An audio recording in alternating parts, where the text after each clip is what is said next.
Au bac, j'ai volontairement réussi toutes les questions bonus, juste pour m'éloigner de la fille la plus belle du lycée Liu Ruyan. En sortant de la salle d'examen, les copines de Liu Ruyan se sont moquées de moi, Jiang Xiaoyu. Liu Ruyan dit qu'elle a mal réussi. Cet après-midi, tu rends une copie blanche, sinon tu n'auras plus jamais l'occasion de lécher ses bottes. Puis tout le monde a éclaté de rire. J'ai regardé Liu Ruyan qui avait l'air dégoûté. J'ai hoché la tête en disant d'accord. Mais dans ma tête, je pensais, celui qui veut être son toutou n'a qu'à y aller. Moi j'arrête. Je me suis retourné et j'ai appelé mon majordome. J'ai aussitôt annulé toutes les aides financières à sa famille. Je les ai foutus à la rue. Liu Ruyan furieuse m'a appelé 99 fois. Je n'ai pas décroché une seule fois. Là tout d'un coup elle panique. Mais qu'est-ce qu'elle foutait avant? Dans ma vie d'avant moi, fils du riche numéro 1, je rampais devant la fille de mon chauffeur. Pour l'épouser, je lui ai donné l'entreprise que mon père m'avait laissée. Mais elle a dépensé mon argent pour sortir avec un autre. Son copain, elle en a fait un petit chouchou. Et moi, elle m'a transformé en domestique. Le jour de son mariage, je l'ai appelée pour lui emprunter un peu d'argent pour me soigner. Elle m'a répondu avec cruauté. Toutes ces années à être traînée par toi, ça a été mon cauchemar. Jiang Xiaoyu, s'il te plaît, meurs vite. Sur mon lit de mort, j'ai regardé ma fille qui me tenait. Et j'ai appris que la fille de la grande famille de Pékin que j'avais rejetée m'avait en fait attendu tout ce temps. Puis j'ai rouvert les yeux. Je me suis retrouvé en terminale. Cette année-là, je somnolais sur mon bureau. Quand la fille toxique Liu Ruyan m'a réveillé. Lu Jingyan a mal à l'estomac. Va vite lui acheter des médicaments et va lui chercher à manger à la cantine. Prends-lui beaucoup de viande. Il est trop maigre. Il faut qu'il se remplume. Lu Jingyan à ce moment-là était affalé sur sa table, entouré comme une star par tout le monde. Il a mal à l'estomac, tout le monde s'inquiète pour lui. Mais celle qui s'inquiète le plus, bien sûr, c'est Liu Ruyan. Alors que moi j'étais le toutou sans cervelle de Liu Ruyan. Je somnolais en cours, et après les cours, je lui cherchais à manger. Je lui achetais de l'eau, je faisais ses courses. En réalisant que j'avais recommencé ma vie, en revoyant la tête de Liu Ruyan, je l'ai trouvé ridicule. Pourquoi elle, Liu Ruyan, se permettrait de me traiter comme une merde? En me voyant planté là, Liu Ruyan a parlé. T'es coincé ou quoi? Va vite et reviens vite. Là, elle est allée près de Lu Jingyan. Elle lui tapotait doucement le dos. Lu Jingyan m'a regardé à ce moment-là. Il a dit à Liu Ruyan, c'est pas très sympa d'envoyer Jiang Xiaoyu. Je ferais mieux d'y aller moi-même. T'inquiète, il adore faire ce genre de truc. Si je lui demande pas, il serait pas content, hein? Elle a tourné les yeux vers moi, j'ai haussé un coin de la bouche. Sans dire un mot, je suis allé à la cantine. Cette fois, j'ai fait la queue et j'ai pris 2 portions. Un camarade à côté m'a vu et a ricané. Encore en train de chercher à bouffer pour la belle Liu. Sauf que c'est Lu Jingyan qu'elle aime. Quelqu'un d'aussi brillant que lui, elle va pas s'intéresser à un type comme toi? J'ai demandé sans comprendre. Un type comme moi, c'est quoi? Il m'a répondu avec mépris. T'es juste le fils d'un domestique? Tu viens au lycée tous les jours avec la demoiselle? Et tu t'imagines que tu vas l'épouser? Réveille-toi un peu. Un garçon aussi nul et sans aucun talent que toi. Tu seras toujours le domestique de la demoiselle. Tu lui laveras ses fringues, tu lui balayeras. Et tu changeras les couches de son fils. Furieux, j'ai ri jaune. C'est Liu Ruyan qui vous a dit que j'étais le fils d'un domestique? Avant, c'est parce que je l'aimais bien.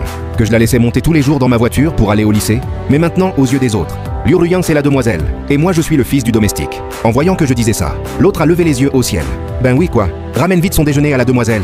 Faut pas qu'elle l'attende. L'autre s'est remis à rigoler. Tout le monde autour rigolait. On se moquait de mon comportement de toutou. On se moquait de mes rêves impossibles. La sonnerie a retenti. Jiang Xiaoyu est sorti de la cantine. Je ne suis pas retourné en classe. Je me suis assis au bord du parterre. J'ai mangé les 2 portions tout seul. Je ne me souvenais plus quand j'avais bien mangé la dernière fois. Parce que j'avais pas d'argent. Je ne pouvais pas m'offrir de la bonne nourriture. À chaque fois, j'attendais la fermeture du marché pour récupérer les légumes que personne ne voulait. La viande, j'en rêvais. J'ai fini les 2 portions. Ça a un peu calmé ma faim. Quand je suis revenu en classe, le premier coup de sonnerie avait déjà retenti. Liu Ruyan m'a vu entrer. Elle m'a demandé énervée. Pourquoi tu arrives seulement maintenant? Où sont les médicaments? Quels médicaments? J'ai répondu froidement, sans aucune de la chaleur que j'avais habituellement pour elle. Liu Ruyan m'a regardé sans comprendre. Tu as pris les médicaments pour l'estomac de Lu Jingyan? Je t'ai dit qu'il avait mal à l'estomac. T'es sourd ou quoi? T'es même pas foutu de faire une petite chose pareille. J'ai jeté un coup d'œil à Lu Jingyan qui était tout pâle. Quel rapport j'ai avec Lu Jingyan? Pourquoi ce serait à moi de lui acheter ses médicaments? La famille de Lu Jingyan a des revenus modestes. Depuis qu'il a rencontré Liu Ruyan, Liu Ruyan est super gentil avec lui. Chaque fois que mon père me donnait quelque chose de bien, Liu Ruyan le donnait à Lu Jingyan. Même la montre que Lu Jingyan a au poignet en ce moment. Elle a été achetée avec ma carte. C'est de la dépense, mon argent profite de tout ce que j'ai. Et me traite comme un domestique. Liu Ruyan a dit, Jiang Xiaoyu, tu veux faire ta crise? Si tu continues comme ça, la prochaine fois je te parlerai plus. Tu reviendras me supplier de te pardonner? Là je fixais Liu Ruyan. Je trouvais ses paroles risibles. En quoi j'ai besoin qu'on me pardonne? Qu'est-ce que j'ai fait de mal? En voyant que j'osais contredire Liu Ruyan, tout le monde s'est retourné. Qu'est-ce qui se passe? Le toutou il a changé de peau. Liu Ruyan sur le moment était aussi surprise. Elle m'a regardé. Se souvenant de toutes mes suppliques, elle m'a prévenu. Si t'es un homme, tu ne rentreras pas avec moi ce soir. J'ai hoché la tête. D'accord? J'ai dit ça en allant m'asseoir à ma place. Comme si je n'avais même pas entendu ce qu'elle venait de dire. J'ai accepté comme ça machinalement. Wang Yan, la voisine de table de Lu Jingyan, a vu ça. Elle s'est levée pour défendre la justice. Hey Jiang Xiaoyu, ça va pas ta tête? On t'a juste demandé d'acheter des médicaments. T'es même pas foutu de faire ça. Tu vois pas que Lu Jingyan est malade? Je lui ai lancé un regard glacé. Dans ce cas, va lui acheter toi-même? Wang Yan a répondu avec effronterie. C'est ton boulot? Pourquoi ça serait à moi d'y aller? Il n'est ni mon frère ni mon cousin.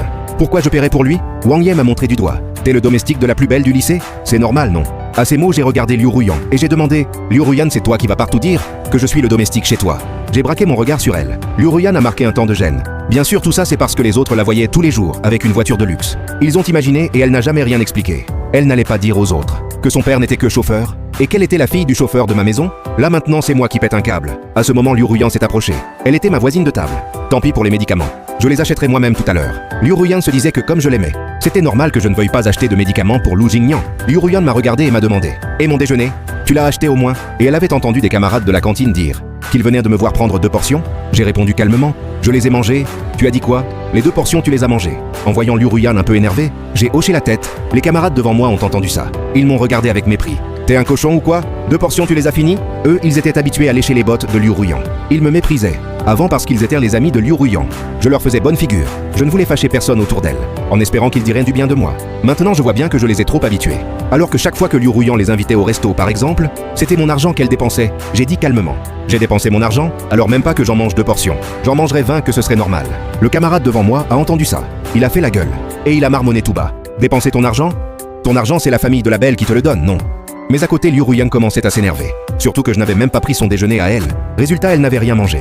Elle n'a pas pu retenir sa colère. Elle m'a dit: Jiang Xiaoyu, tu l'as cherché. J'espère que cette fois tu tiendras plus de 2 jours. Là elle s'est levée. Elle a pris ses affaires et elle a dit à Wang Yan, la voisine de Lu Jingnian: je change avec toi.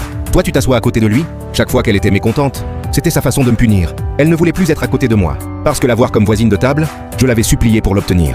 Elle était un peu comme mon professeur particulier. Elle s'asseyait à côté de moi. Elle pouvait m'expliquer les cours. Mais maintenant que j'y repense, Liu Ruyan ne m'a jamais rien expliqué du tout.